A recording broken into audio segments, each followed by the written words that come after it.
കൊണ്ട് ഈ വീഡിയോ ചെയ്യിക്കുന്ന നിന്റെ ബിഷപ്പിന്റെ അടുത്ത് ഞാനൊരു കാര്യം പറഞ്ഞുതരാം. വലിയ നിയമം പറയുന്നുണ്ട്. ഇപ്പൊ ഞാൻ എന്തായാലും ഇയാളുടെ പൊട്ടത്തറ എടുത്ത് വെച്ച് പബ്ലിക് ചെയ്യാൻ പോയിട്ടില്ല.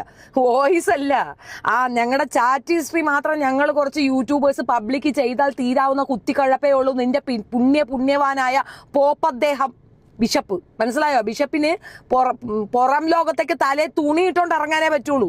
അമ്മാതിരി സാധനമുണ്ട് ഞങ്ങളുടെ കയ്യില്. പക്ഷെ ഞങ്ങൾ ഇതൊന്നും മെനക്കെടുന്നില്ല. പിന്നെ ഈ വോയിസ് പുറത്തു വിട്ടതിന്റെ പേരിൽ ഇയാൾ ആർക്കെങ്കിലും എതിരെ കേസ് കൊടുക്കുന്നുണ്ടെങ്കിൽ ദാറ്റ് യൂട്യൂബേഴ്സ് സംഘടിക്കണം. നിങ്ങൾക്കൊപ്പം ഞാനുണ്ട്. ഞാൻ നിങ്ങൾക്ക് സപ്പോർട്ട് ചെയ്തു തരാം. മാത്രമല്ല, ഇത് കോടതിയിൽ പോയാൽ ഏത് പൊട്ട വക്കീൽ ഇയാൾക്ക് പറഞ്ഞു കൊടുത്തു എന്ന് അറിയത്തില്ല. നമ്മള് ഒരു സാമൂഹികമായിട്ട് ബാധിക്കപ്പെടുന്ന, ഒരു സമൂഹ വ്യവസ്ഥയെ ബാധിക്കപ്പെടുന്ന ഒരു വിഷയത്തിന്റെ ബേസിൽ ആ ഒരു സത്യം പുറം ലോകത്തിലേക്ക് എത്തിക്കാൻ വേണ്ടിയിട്ടാണ് നമ്മൾ ഈ വോയിസ് ഇടുന്നതെങ്കിൽ അത് നിങ്ങൾ ശരിക്കും സെർച്ച് ചെയ്ത് നോക്കുക. ഇതിലൊക്കെ സൈറ്റുകളുണ്ട്. ചാറ്റ് GPT ചോദിച്ചാൽ കൂടുതൽ കിട്ടും. അതിൽ കൃത്യമായി പറയുന്നുണ്ട്. അതിൽ പറയുന്ന കാര്യം ഇതാണ്: ഇങ്ങനെയൊരു അവസരത്തിൽ വോയിസ് പുറത്ത് വിടുന്നതിൽ കംപ്ലൈന്റ് ഇല്ല. അത് അങ്ങനെ വിലക്കാൻ ഒക്കത്തില്ല. കാരണം ഇദ്ദേഹം 2 വീഡിയോകൾ 2 ചാനലുകളിൽ പോയിരുന്നു കൊണ്ട് കിച്ചുവിനെതിരെ മോശപ്പെട്ട രീതിയിലുള്ള സ്റ്റേറ്റ്മെന്റ് നടത്തിയിട്ടുണ്ട്. കിച്ചുവിനെ പറഞ്ഞാൽ കിച്ചുവിന്റെ തല മൊട്ടയിടും എന്ന് പറഞ്ഞ ആളാണ് ഇദ്ദേഹം. ഒരു പള്ളിയിലെ വികാരി അച്ഛനായിട്ടിരിക്കുന്ന ഒരു വ്യക്തിക്ക് ചേരുന്ന പരിപാടിയല്ല അയാൾ ചെയ്തിട്ടുള്ളത്. മനസ്സിലായോ? അയാളോടൊരു റെസ്പെക്ട് ഉണ്ടായിരുന്നു. അതുപോലും പോയി. അല്ല, അച്ഛന്റെയും കുറെ കാര്യങ്ങൾ എൻ്റെ ഉണ്ട്. ഞാൻ പുറത്തു വിടാതെ വെച്ചിട്ടുണ്ട്. വരമ്പ് എടുത്തിടും ആറ്റം ബോംബ്. മനസ്സിലായോ? പിന്നെ യൂട്യൂബേഴ്സിനെ അങ്ങ് മൂക്കി വലിക്കും. നിങ്ങൾക്ക് ഞങ്ങൾ സപ്പോർട്ട് ചെയ്യുന്ന ഒരു വ്യക്തിയെ ആക്രമിക്കാനും യൂട്യൂബേഴ്സിനെ മോശം പറയാനും പറ്റുമെങ്കിൽ നിങ്ങൾക്കെതിരെ ഞങ്ങൾക്ക് സംസാരിക്കാം. മനസ്സിലായടോ? നിയമം എല്ലാവർക്കും ഒരുപോലെ തന്നെയാണല്ലോ. ബിഷപ്പാണെന്ന് പറഞ്ഞുകൊണ്ട് ഇയാൾക്കായിട്ട് ഒരു പ്രത്യേകിച്ച് ഒരു കൺസിഡറേഷൻ ഒന്നും ഇവിടെ ഇല്ല. ഇയാൾക്ക് പറയാമോ ഞങ്ങൾ ബ്രെയിൻ വാഷ് ചെയ്തിട്ടാണോ താൻ രേണുസുധിക്കെതിരെ കേസ് കൊടുത്തത്? ഞങ്ങൾ ബ്രെയിൻ വാഷ് ചെയ്തിട്ടാണോ താൻ ആ വീടിന്റെ കോമ്പൗണ്ട് വാളിന്റെ അവിടെ അതുകൊണ്ടൊന്ന് കെട്ടിവെച്ചത്? ആണോ? തങ്കു പലിശയ്ക്ക് കൊടുക്കണുള്ളത് ഞങ്ങൾ ബ്രെയിൻ വാഷ് ചെയ്തിട്ടാണോ താൻ പറഞ്ഞത്? ആണോ? താൻ പറഞ്ഞ ഓരോ വേർഡും ഞങ്ങളുടെ കയ്യിലുണ്ട്. ഓരോന്നും ഉണ്ട് ഞങ്ങളുടെ കയ്യിൽ. വേണോ? നാട്ടുകാർക്ക് കേൾക്കണോ? ഇത് ഓരോന്നും ഉണ്ട് ഞങ്ങളുടെ കയ്യിൽ. 5 സെന്റ് അങ്ങോട്ട് കൊടുത്തിട്ട് അതിനെ വെച്ചിട്ട് ആ ചെറുക്കന്റെ തലയിൽ കയറാനായിട്ട് നോക്കി. ചെറുക്കൻ പട്ടി തിരിഞ്ഞു നോക്കിയില്ല. അപ്പൊ പിന്നെ ചെറുക്കന്റെ തലയിലോട്ട് വേറെ ആളെ വെച്ച് കയറ്റായി.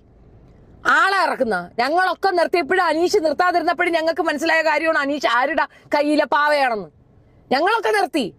ഞങ്ങൾക്ക് താല്പര്യമില്ല. ബ്ലോക്ക് ഞാനാ ചെയ്തേ. ശല്യം കാരണം കാരണം പരസ്യം കൊടുക്കാൻ പറ്റും. നമ്മൾ പരസ്യം കൊടുത്ത് നമ്മളടുത്ത് പരസ്യം കൊടുക്കാൻ പരസ്യം കൊടുത്ത് ആളുകൾ വിളിച്ച് അത് കുഴപ്പാ.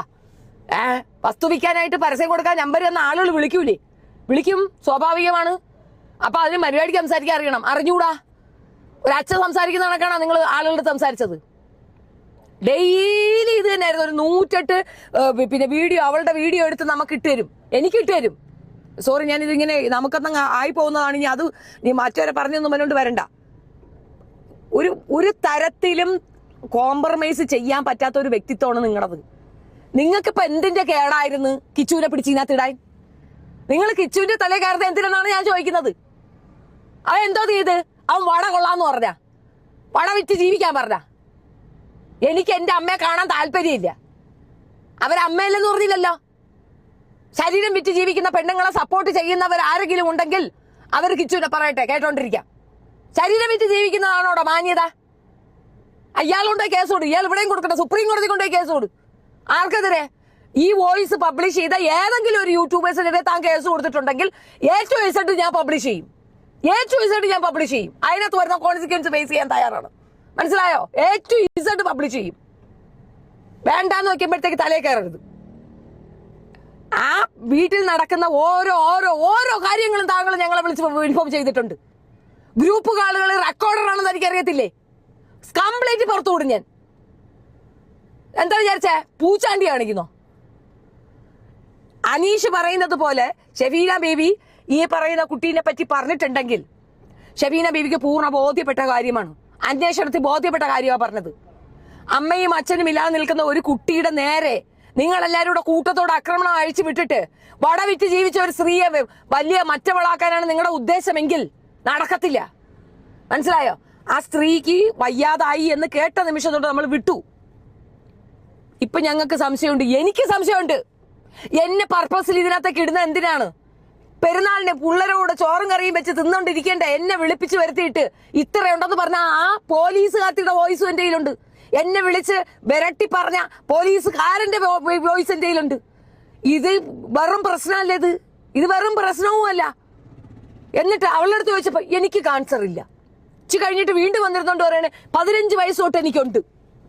നീ ആളെ കളിയാക്കുന്ന? ഞങ്ങളിത് കണ്ടിട്ട് മിണ്ടാതിരിക്കണോ? എന്തടിസ്ഥാനത്തില്? വേണ്ടെന്ന് ചോദിക്കുമ്പം യൂട്യൂബേഴ്സിന്റെ തലേ കയറുന്ന ഈ വിഷയത്തില് ആരെങ്കിലും വോയിസ് പുറത്തു വിട്ടിട്ടുണ്ടെങ്കിൽ അതിനകത്ത് ഒരു കുഴപ്പവും ഇല്ല. കാരണം ആ കുട്ടിക്ക് നേരെ ഭയങ്കര വൾഗറായിട്ടുള്ളൊരു സ്റ്റേറ്റ്മെന്റ് പറഞ്ഞു വെച്ചു കളഞ്ഞു ഇദ്ദേഹം. അവൻ മെനക്കെട്ടാൽ ഇങ്ങനെ അടപ്പൂരും. അവൻ മെനക്കെട്ടാൽ ആ കുട്ടി ഇതുവരെ വന്നിട്ടില്ല. ആ കുട്ടി ഇതുവരെ ഇപ്പൊ ആന്റി പോട്ടെ എന്നാ പറഞ്ഞേ. ആ കുഞ്ഞൊരു ഒപ്പിട്ട് തന്നാൽ നിങ്ങളുടെ അടപ്പൂരും. ഈ സർവത്ര ജനങ്ങളും അതിനു വേണ്ടി ഇറങ്ങി നിൽക്കും. ഈ സർവത്ര ജനങ്ങളും വക്കീൽ ഫീസ് കെട്ടിവെക്കും. കോടി രൂപയ്ക്ക് താങ്കളെ കൊണ്ട് ഞാൻ മറുപടി പറയിക്കും. മനസ്സിലായോ? അത് താങ്കൾ എവിടെയെന്നെങ്കിലും ഏതെങ്കിലും വസ്തു വിറ്റിട്ട് പൈസ വരട്ടെ എന്ന് വെയിറ്റ് ചെയ്താണോ കാര്യത്തില്ല. കിച്ചു ഇറങ്ങി നിന്ന് പറഞ്ഞാൽ, കിച്ചു ഇറങ്ങി നിന്ന് എനിക്ക് ഇത്ര പണം വേണം കെട്ടിവെക്കാന്ന് പറഞ്ഞാൽ ഇവിടെ ലക്ഷക്കണക്കിന് ആൾക്കാരുണ്ട് പൈസ കൊടുക്കാൻ. അവരെ കൊണ്ട് ആ കേസ് ഞാൻ എടുപ്പിക്കും. ചുമ്മാ ഇരിക്കുന്ന ചെറുക്കനെ ചൊറിയുന്ന അതാ അവന്റെ പാട് നോക്കിയില്ലിരിക്കുന്നത്. വീട്ടിൽ തീർക്കേണ്ട പ്രശ്നം താങ്കളുടെ കുടുംബാരി അന്വേഷിക്കണോ?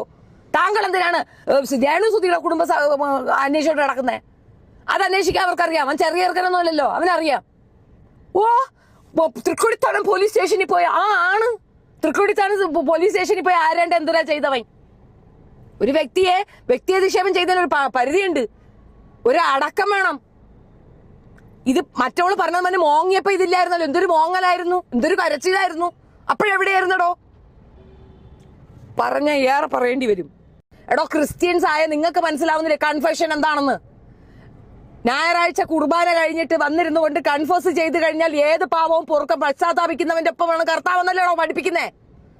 എന്നിട്ടും ആ പയ്യനെ ഇങ്ങനെയായിട്ട് പിച്ച് ചെയ്യുന്നപ്പം അതിൽ കൂടെ ഒരു വരുമാനം വേണമെന്ന് ചിന്തിക്കുന്ന നിനക്കൊന്നും നാണമില്ലെന്നേ എനിക്ക് ചോദിക്കാനുള്ളൂ. ആ കുട്ടി ഇത്രയും ദിവസം ആ ചാറ്റ് ഹിസ്റ്ററി പുറത്തു വിട്ടോ? നീ ഇതുപോലെ വൾഗറായിട്ട് നടക്കരുത്, എനിക്ക് എന്റെ വൃത്തപ്പനത് പ്രശ്നമാണെന്ന് പറയുന്ന ചാറ്റ് ഹിസ്റ്ററി ആ കുട്ടി ഇതുവരെ പുറത്തു വിട്ടോ? അപ്പൊ ഒരു അമ്മ എന്താ പറയണ്ടേ? മോനെ, നിനക്കത് ബുദ്ധിമുട്ടാണെങ്കിൽ ഐ എം സോറി. അവൻ എൻകറേജ് ചെയ്താൽ പോലും അവൾ അവിടെ സോറി പറഞ്ഞത് മാറ്റണം. പകരം എന്താ അവള് പറഞ്ഞേ? നീ പ്രോത്സാഹിപ്പിച്ചു, നീ പണത്തിന് വേണ്ടിയിട്ട് എന്നെ കൊണ്ട് വിറ്റു. ആ ടൈമല്ലേ പറഞ്ഞത്? നീ അവൻ വിറ്റു എന്നിരിക്കട്ടെ, വേണ്ടാന്ന് വെച്ചാൽ തീർന്നില്ലേ? പക്ഷെ അതല്ലല്ലായിരുന്നു അവളെ കളി. വൃത്തികേടിന് കൂട്ടു നിൽക്കുന്നവർ വൃത്തികേട് ചെയ്യുന്നതിന് തുല്യമാണെന്നാ ഞാൻ പറഞ്ഞേ. മനസ്സിലായോ? എനിക്കെതിരെ കൊണ്ടുപോയി കേസ് കൊടുക്കുമെന്ന് പറഞ്ഞിട്ട് ചുള്ളുന്നില്ലേ? അവരുടെ ചെവി തുറക്കാൻ വേണ്ടി പറയുന്നതാണ്. എന്റെ കുട്ടിയുടെ ബൈക്ക് മോഷണം ഉൾപ്പെടെ എന്നെ പച്ചയ്ക്ക് വൃത്തികേട് പറയണ സാധനം ഷെയർ ചെയ്ത് വെച്ചവരാണ് അവര്. ഷെയറിംഗ് എന്ന് പറയുന്നത് തന്നെ അവർ പറഞ്ഞതിന് തുല്യമാണ്. ഇവരുടെ വാട്സപ്പ് കൂട്ടായ്മയിൽ ഞാനുണ്ട്. അവർക്കറിയില്ല. അതിനകത്ത് എന്നെ പറയുന്ന അപരാധങ്ങൾ ഞാൻ റെക്കോർഡ് ചെയ്തെടുത്തിട്ടുണ്ട്. അവർക്കറിയില്ല ഞാൻ എന്താ ചെയ്യുന്നതെന്ന്. അപ്പോഴറിയാം എനിക്കെതിരെ തിരിയുമ്പോ ഉണ്ടാവുന്നത്. പ്രതിയായിട്ടാ ഞാൻ പോയി നിൽക്കുക, വാദിയായിട്ടല്ല. ആ പ്രതിക്ക് പറയാനുള്ള ഒരുപാട് കാര്യങ്ങൾ ഉണ്ടാവും. ഈ കേസ് ഞാനാ വക്കീല്, പുറത്തുനിന്ന് വക്കീലിനെ പോലും എടുക്കുന്നത് ഞാനാ വക്കീല്. ചട്ടുകാലി, മാറ്റക്കാലി, മറച്ചകാലി, നിന്റെയൊക്കെ വൃത്തികേടുകൾ അതിനകത്ത് നീയൊക്കെ പരസ്പരം സംസാരിക്കുന്ന മുഴുവൻ സാധനം എന്റെ കയ്യിലുണ്ട്. എത്ര നമ്പർ ഉണ്ടെന്നും അറിയാം, ഏവളൊക്കെയാണ് അതിനകത്തുണ്ടെന്നും അറിയാം. എങ്ങനെ നമ്പർ കിട്ടിയതിപ്പം മനസ്സിലായി കാണുമല്ല. ചിന്നക്കട വെടി ഉൾപ്പെടെ ഒരെണ്ണത്തിന് വെറുതെ വിടൂല. കളിക്കുന്ന കുറെ എണ്ണ അങ്ങ് ഇറങ്ങി കിടക്കുന്നത്. ഈ കേരളത്തിൽ വേറെ ഒരു സംഭവം ഇല്ല. ഈ ഒരെണ്ണ അല്ലാതെ ഒരു ചെരപ്പല്ലാതെ വേറെ ഒന്നുമില്ല. വല്ലാത്ത നാറ്റ കേസ് തന്നെ. ഒരു സുതിയും കുറെ മാരണങ്ങളും. അയാൾ ഈ ചെറുക്കനെ നോക്കാനാണ് ഈ നാറിയെ കെട്ടിക്കൊണ്ട് വന്നത്. എന്നിട്ട് ആ ചെറുക്കൻ ഇപ്പൊ തലത്തിരുവല്ല നടക്കുന്നത്. അവൻ വളരെ വേദനയോട് കൂടി. നിങ്ങൾക്ക് അറിയാത്തതുകൊണ്ടാണ് ചെറുക്കൻ മരണത്തിന്റെ വക്കീലാണ്. സുഹൃത്തുക്കളെ, നിങ്ങൾ പൊതുസമൂഹമാണ് മറുപടി പറയണ. ആ കുട്ടി മരണത്തിന്റെ വക്കീലാണ്. ഡിപ്രഷന്റെ മറ്റേ ലെവലിൽ പോയിരിക്കണം ആ കുട്ടി. നമ്മളേന്ന് ഫോൺ പോലും മര്യാദയ്ക്ക് എടുക്കുന്നില്ല. എന്തെങ്കിലും ആ കുട്ടിക്ക് സംഭവിച്ചാൽ പൂർണ്ണമായും അനീഷും ബിഷപ്പും ഈ പറയുന്ന രേണുവാണ് അതിന് ഉത്തരവാദി. ആ കുട്ടിക്ക് എന്ത് സംഭവിച്ചാലും ഈ 3 എണ്ണത്തിനെ വെറുതെ വിടൂല. ആ പൊടി മോൻ എന്ത് സംഭവിച്ചാലും അതിന്റെ പൂർണ്ണ ഉത്തരവാദി നിങ്ങൾ 3 പേരാണ്. നിങ്ങൾ 3 പേര് മാത്രമാണ്.